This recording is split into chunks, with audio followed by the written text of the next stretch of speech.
Hello everybody and welcome once again to Talking Ballocks, the weekly podcast brought to you by talkingballocks.co.uk. We had an agenda all set and laid out for you today, but then the breaking news of Brendan Rodgers being sacked by Liverpool has taken precedence over everything, so we're going to discuss that. Then we're going to move on to the big games from the weekend, and then we have a special feature which is our individual predictions for who should be the next FIFA president. I'm sure that's going to raise lots of debate. So we're going to start off with the news of Brendan Rodgers. Now, as someone who wasn't looking forward to Brendan Rodgers getting sacked, because I think that it means Liverpool are going to get Jurgen Klopp, we're going to jump over to Matt Rodgers first. Rodgers. That is exactly what I'm worried about. Okay, good, thanks. What's everyone else's thoughts? Okay, so Rodgers has gone now. The question I pose is who's going to come in? And you'd obviously think the board's got someone in mind, but is a top manager going to go there? I don't think so. I don't think they're going to be challenging for the title, for the Champions League anytime soon. And Ancelotti going from Real Madrid to Liverpool. Liverpool are no longer one of them top-tier clubs, so it's going to be interesting to see who they can attract. Well, I think they've still got the lure of being Liverpool, haven't they? So that's going to get a big name in there anyway. Mez, what are your thoughts on Rodgers leaving Liverpool? I'm shocked that he got sacked so early. I thought maybe Christmas time, potentially, if their league position wasn't, challenging top 4, 5, 6, maybe. But to be sacked after 7 games, I can only assume that he was told that he had to win the Merseyside derby today to stand a chance of keeping his job. But I think even, leading up, a few weeks leading up, he's been talking about how his job is always on the line when, results don't go his way. So I don't really think he's done himself any favours.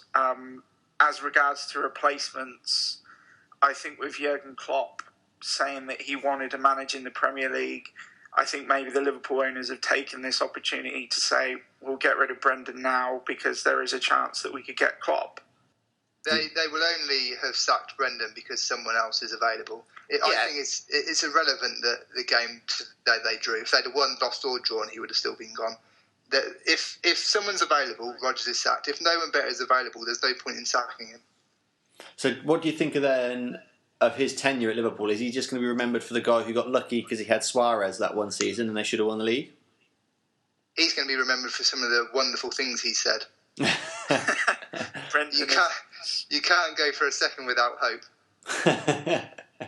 And also saying you should be winning the Champions League and the league if you're spending all that money, and then he spent more than next year and hasn't won anything. He'll be remembered for that for definite. So where do you see Rodgers going from here? Is it a move abroad to rebuild his reputation, or is it a lower club? Now that Advocat's gone from Sunderland, is he going to go in there and spend all their money? I wouldn't be surprised if you saw him pop up maybe after January when you get the annual kind of managers being sacked, and I think he'll go to a lower club and he'll do well, or he'll go the David Moyes route and you'll see him abroad. I think that's exactly what he'll do. I think, to be fair to Rodgers, he is a modern manager. He is fluent in Spanish, I believe. So I think that going out to Spain might not be the worst decision for him.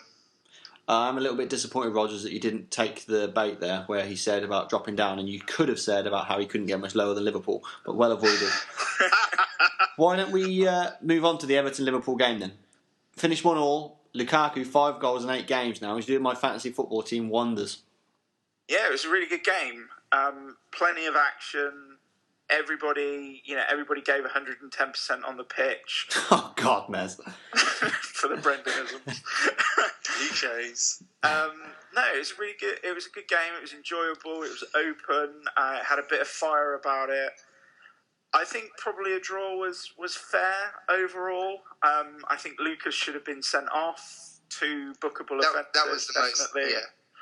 That second one was the most blatant trip you've ever seen in your life. Yeah, but good finishes by Lukaku. Shocking goalkeeping by Howard to let in Danny Ings' goal. Great goalkeeping by Mingele to save Naismith's header. Yeah, but overall I thought it was an entertaining game. And Naismith, another one who's doing his best to ruin fantasy football teams when he scores goals and then doesn't for ages. It would have been just like him to score today. I did read an interesting one earlier that made me laugh. That a lot of people were saying that maybe Lucas did that trip that he did on purpose just because he'd had enough and wanted off the pitch and because it was too embarrassing. Just get me off. I've had enough. So I thought, that is quite a funny way of looking at it, really, maybe. I think if any professional footballer thinks like that, then they're in the wrong job. So, spinning us along, let's talk about the big game from the weekend. If you're not from Merseyside, Arsenal and Manchester United. Let's hear the excuses first from the Manchester United fans before you have your say. So, we're going to come to you first, Rogers. I'm not going to give you any excuses. I'm going to say, like I have in the Talking Points article, that it was a perfect storm for Arsenal. Man United have lost Luke Shaw, who I think has been Man United's best defender this year, and future England left back for the next 10, 11 years. Well, there's no one really challenging him, is there? No, not really. So basically, the Man United defence had to reshuffle. You've got Darmian playing left back, right back, right back. You've got Ashley Young and Valencia, who are basically wingers coming back into defence. Rojo is a left back, not going anywhere near it. He's going to go somewhere in January. And then you've got Blind, who could be playing at left back. If Phil Jones was capable of playing football at the moment, which he doesn't seem to be. So for that back four, to then be given in front of them a team that was sent out to press, it was just a nightmare. So you've got all the Man United players pressing, Arsenal starting well, getting on the ball, getting into space, getting behind and scoring clinical goals. Poyser? Fair play to Arsenal. Won today. We weren't good enough. Our midfield wasn't fast enough to be able to keep up with the players. But all I am going to say is Arsenal have just filmed their best of season in one match. So that'll be out at the end of the season for them. And good luck against Bayern Munich because your season's basically over. So their season's over after beating Manchester United 3-0? Are they going to win the league? I don't know. Are Manchester United? Nope. Man City still will, I think. But what I mean is they've played one game and everyone's now saying that they're the best team in the league. They've won one good game, and albeit we weren't good enough on the day. That's what I'm saying by it. Everyone's overlooking it. When you look online and you look at the press, they're saying, is this the fall of United? Have United been found out? It's one game. Well, before we throw it over to Mez, I just want to ask you guys, just how ineffective does Rooney have to be before he gets dropped? He shouldn't have played today. I said this earlier on in the week. I think he all he's doing at the moment is working hard. But to be the captain of Man United to get into a team just because you're working hard is not right. That should be the minimum from any professional footballer. Exactly. He just on the ball, he offers nothing. Martial again was our best threat. So once we actually packed that midfield with Fellaini and that in there, we actually stopped Arsenal going for it. I think we played much better. They didn't have to go for it second half. So do you think without Rooney in my opinion, without Rooney in the team, if you put Mata in the middle and then Young or Valencia out wide, then you've got so much more pace going forward? Yeah, I'd agree. Rooney is not offering anything. I don't think he's done for good, but you need to take him out of the team because he is making the team worse. His touch is awful. The player's slowing down. He doesn't look like he's going to score. What's he offering? Yeah, exactly. You need more from your number 10. Mez, if you can wipe the smile off your face long enough to have a coherent conversation, what were your thoughts on specifically the first 20 minutes of today's game? Yeah, I was really chuffed. I thought we played... Well, you sound so chuffed. No, I was absolutely buzzing, to be honest. Screaming, actually, when Sanchez's goal went in. For that first 20 minutes, we just played Man United off the park. I don't think I've seen Schweinsteiger have a worse game. I mean, he was all over the place like a headless chicken, and we just managed to take advantage, and we really just killed the game within that first 20 minutes. And the only disappointing thing for me really is that we took our foot off the pedal. I would have preferred us actually to carry on and tried to get the fourth or the fifth goal, because I think it was there for the taking. Well, Ramsey should have had the fourth, shouldn't he, from Sanchez's cross? Yeah, especially in I was going to say, that's one thing I was going to say, that if it was a Barcelona, Bayern Munich, Real Madrid, they would have carried on, wouldn't they? They'd have got that fourth, fifth and possibly sixth goal in the second half. They wouldn't have just gone, we've won this, take it off. They would have just kept going and going and going. But what I will say... Is that the consolation you're taking from that game, Poyser? It wasn't more goals. We lost fair and square. I'm willing to admit that. But what I will say is, I will say that the second half, although we didn't press particularly well, and the second half was all Manchester United's, it's a testament to the fact that Arsenal can actually defend when they actually want to and hold on to a lead. Because I think we defended really well in the second half, and Manchester United had a few chances, and Matt's right. Martial was your best attacking option, and he did cause problems. But apart from that, I think we dealt with Manchester United really well. I think that cliche as well of goalkeepers saving you points, I think Czech did today. The reason I say that is that opportunity Martial had. If that had gone in, that could have changed the game. That one where he picked it around and swiveled it around, and Czech did a great save to that. If that had gone in, game on. Yeah, and that's a really good way of putting it. Of course, yeah, and that's the reason why we bought Czech, and it comes back to like the Champions League of why hasn't he played him? Why isn't Czech starting every single game when he should be? And saves like that will only make it more difficult for Wenger to switch around his goalkeepers for different competitions. So I know Arsenal fans like to change this on a week-to-week basis, but at the moment, are you a Wenger in or a Wenger out? I was a Wenger in after the Bayern Munich game. I still think he is the man that can, win the club things, and that's not changed. Well, fair enough. If you're happy with your FA Cup, then you stick with him. So move along to Chelsea. Wow, Chelsea. Just waiting for the Mourinho sacking now on Sky Sports News. I think they will stick with it. You know what? I think they're going to stick with him because I think they're going to. Abramovich is one of these guys now. He's had enough. He's probably going to say, you know what? It's your mess. Sort it out. I don't know if he's not speaking from personal appearance. We've never crossed paths, but you get the impression that when things aren't going his well, he will swing. When things aren't going his way, he will swing the axe and get rid of somebody. Yeah, I think he'd get rid of Mourinho. I don't think he cares about Mourinho's personality or what he means to the fans. Because, when he got rid of Mourinho before, he was very popular with the fans. And well, it'll be interesting to see how popular he is with the fans if they carry on this swing and end up finishing 16th. Well, I mean, like with the best will in the world, I think, this is just a blip, and, Chelsea will be a good team again. But it's not good to lose this many games so early. I mean, is that your advice? Yeah. If only they'd thought of that. Being an Arsenal fan, I'm used to us throwing away our season pretty early on, and it's kind of what's happening with Chelsea at the moment, that they've almost thrown away most of their season now. It's going to be very difficult for them to catch up with the likes of Manchester City. We're kind of falling into the trap. There is a manager available that could go into there, and he already knows Chelsea well and has been successful. I'd love it, but no. Gus Hiddink, he's available. Yeah. He went in there before, was successful for him for a short period. Maybe you might bring him back in again as a troubleshooting manager. Just say, take it to the end of the season again for him. Well, the thing is, after the international break, Chelsea have got Aston Villa, so they've got the perfect chance to build confidence back up, because that Tim Sherwood doesn't have the tactical ability to. Well, anyway, should we focus more on Southampton, particularly Mane and Pella? Sorry, go on, Rogers. Sorry, stop saying sorry. Talk about Southampton. Well, what I want to say is that yes, Chelsea were poor. They started well yesterday. Chelsea, first 20 minutes, they were the best team by far. But after that, when Southampton got into it, when Chelsea sat back, this was not a normal big team losing against a smaller team. Normally when that happens, a big team will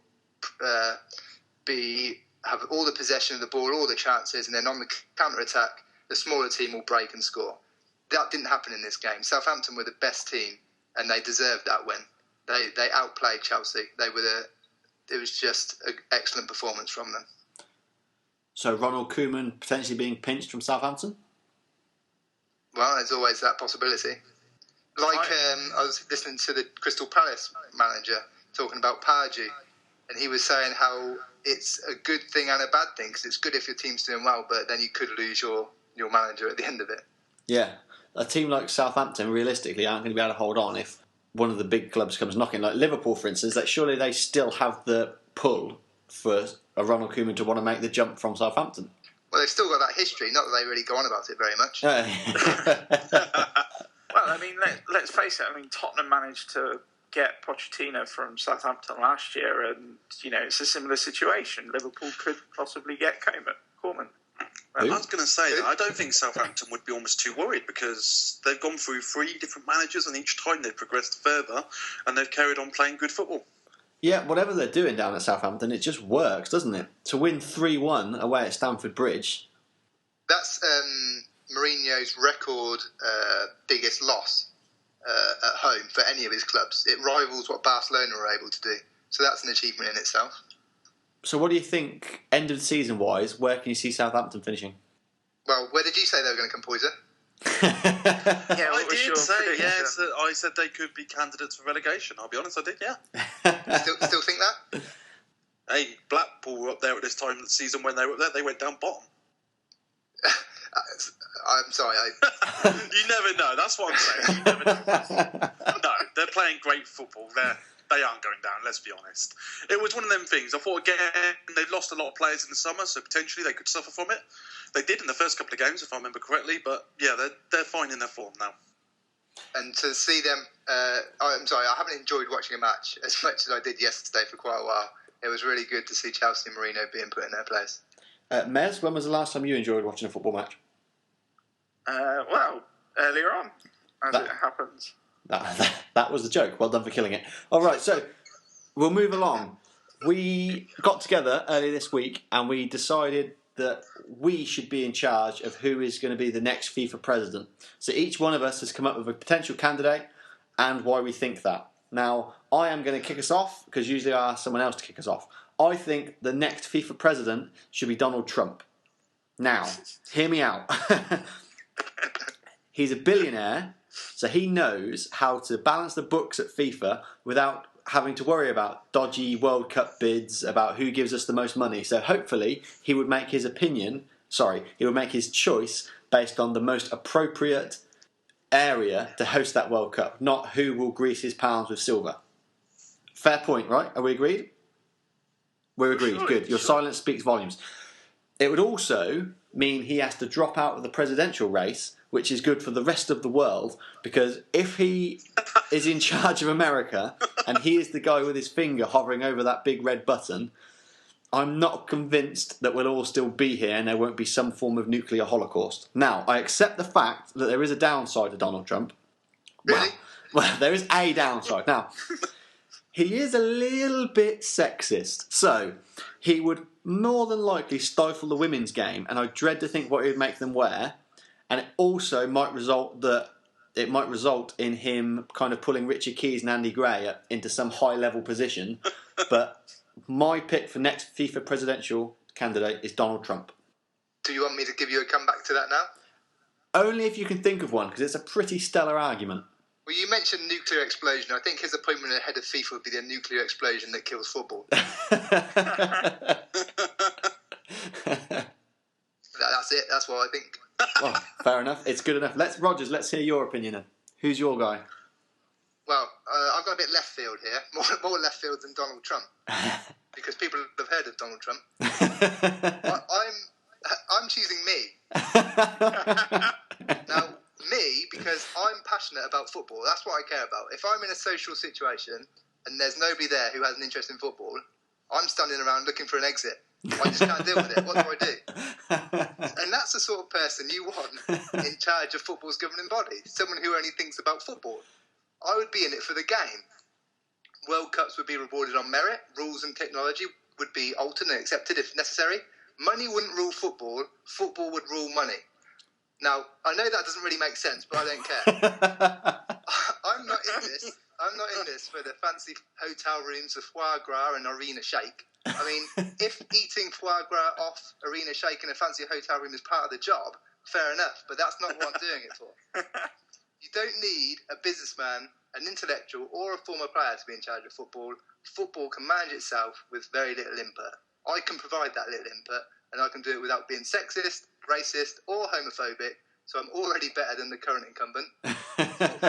Football just works. Millions of people watch it, play it, and understand it. And as long as there is a sensible head to make decisions, that is all that is needed. I can be that sensible head.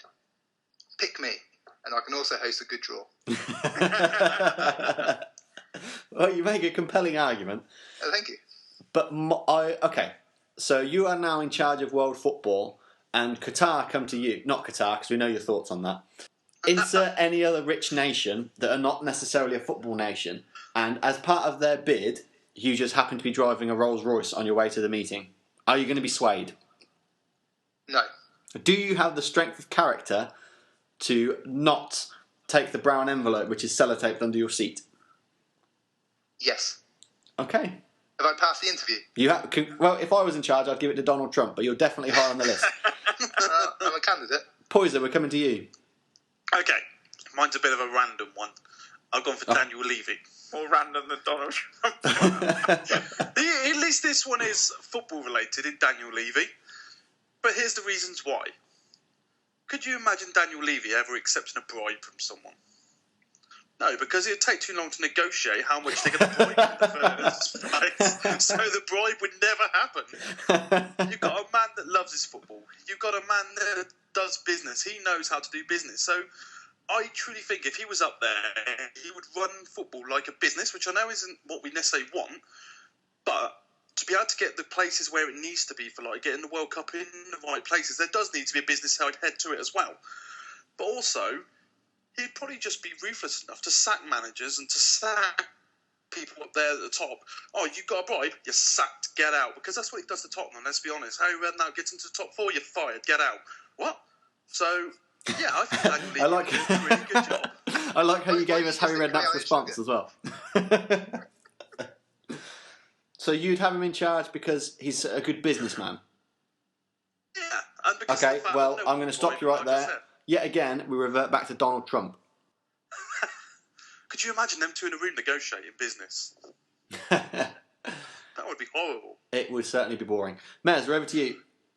For me, I think FIFA needs leadership. And I can't think of a better leader than the most successful club manager ever, Alex Ferguson.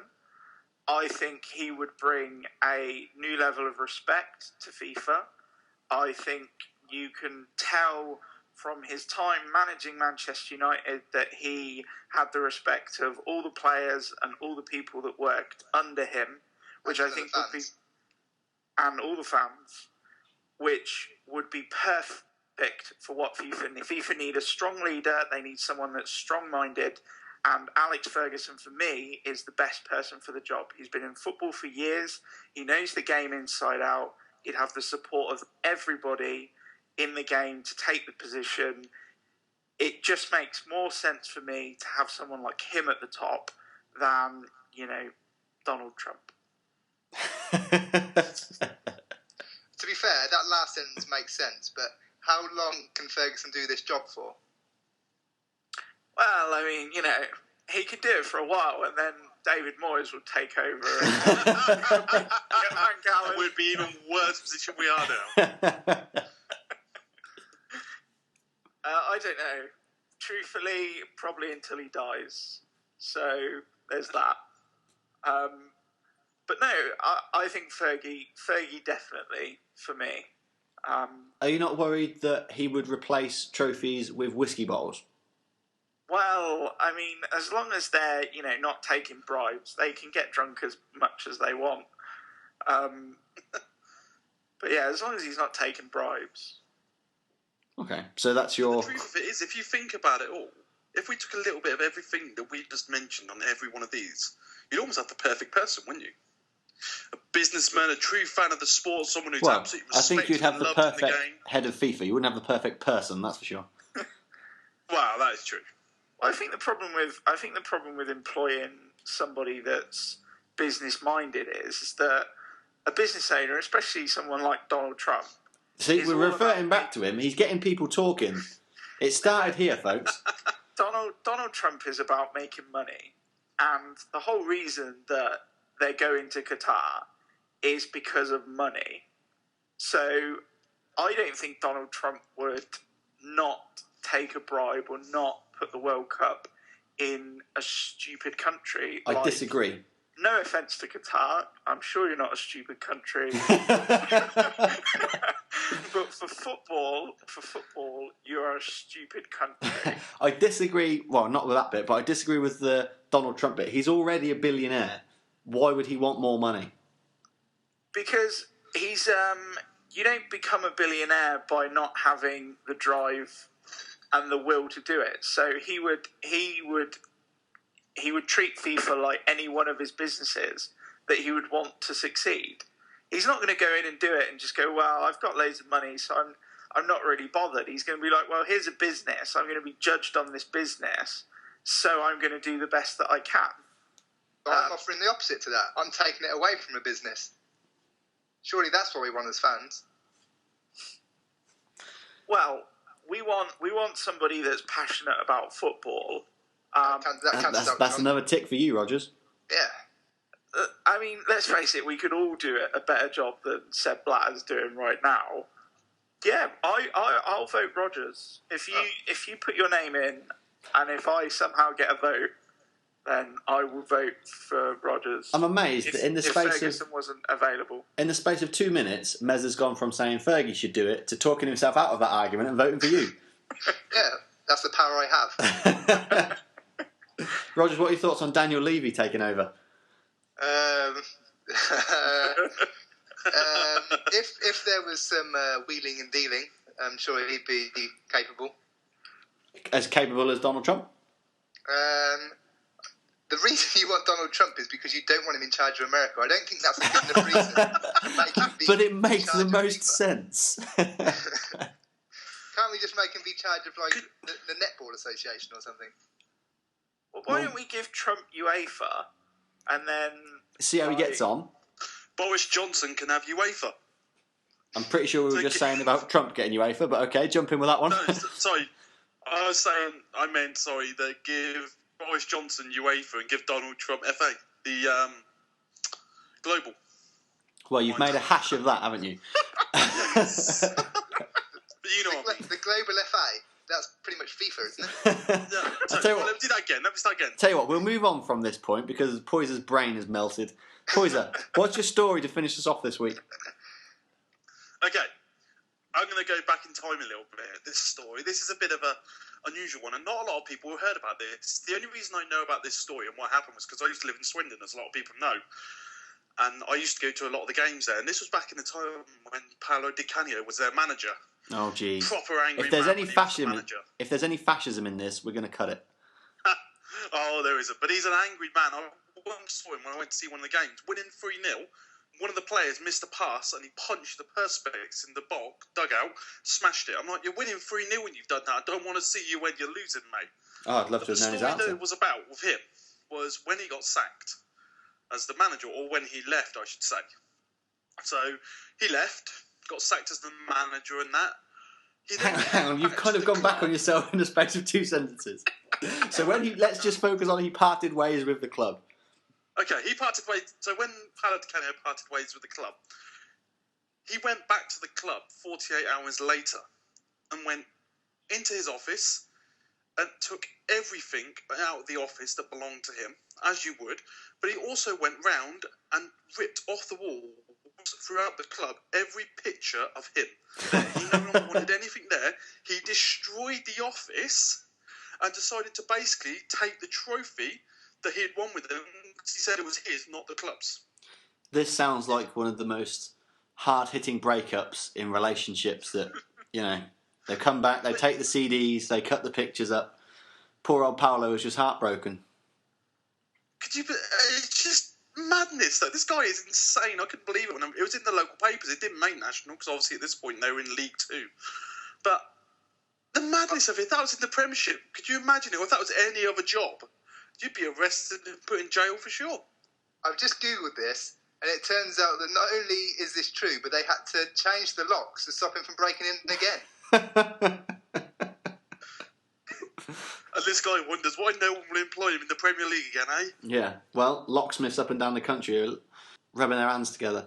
Gentlemen, I think that brings us to an end this week, so don't forget to change the locks, keep out people that you don't want there. Thanks for listening again, folks. Don't forget, we're Talking Ballocks on Facebook, and we're also at Talking Ballocks on Twitter. International break next week, so we'll be back with an international themed podcast. We don't take breaks around here. Have a good week, and we will see you again.